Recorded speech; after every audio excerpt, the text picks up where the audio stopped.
और ये पहली बार हुआ है कि एक चुने हुए सांसद के खिलाफ इतनी अमर्यादित भाषा, इस तरीके की धमकी। मैं पूछना चाहता हूं,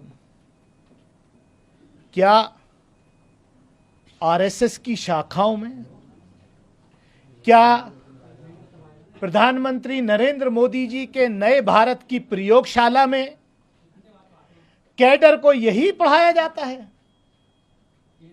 जिस तरीके का कल दुनिया की लोकतंत्र की, we are mother of democracy according to honourable prime minister and we are proud of it, उस मदर ऑफ डेमोक्रेसी के टेंपल में एक चुने हुए सांसद के खिलाफ जिस तरीके के अल्फाज, मुल्ला, कटवा, आतंकवादी, उपद्रवी, ये क्या है? इस देश में हो क्या रहा है?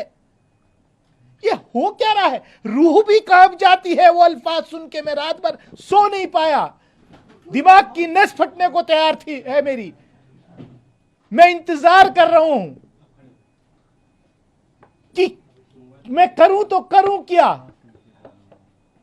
जब मेरे जैसे चुने हुए व्यक्ति की स्थिति आज इस देश में यह है, तो एक आम आदमी की स्थिति क्या होगी? मुझे उम्मीद है कि मेरे साथ न्याय होगा।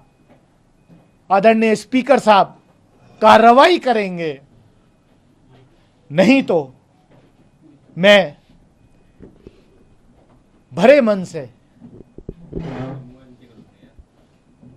इस सदन को भी छोड़ने पर विचार कर रहा हूं, क्योंकि यह एक सभ्य समाज में बर्दाश्त नहीं किया जा सकता। क्या है? क्या हम इसलिए चुन के आते हैं? क्या देश को आजादी इसलिए दिलाई गई थी?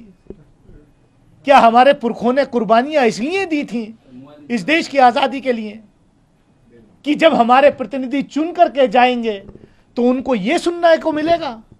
इन्होंने केवल मुझे या मेरे फॉलोवर्स को ही नहीं, पूरे देश को शर्मसार किया है।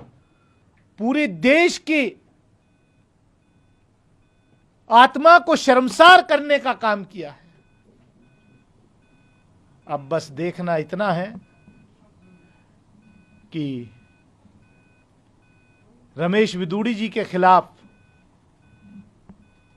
Honourable member of parliament Lok Sabha के खिलाफ, उनकी पार्टी कोई कार्रवाई करती है या नहीं,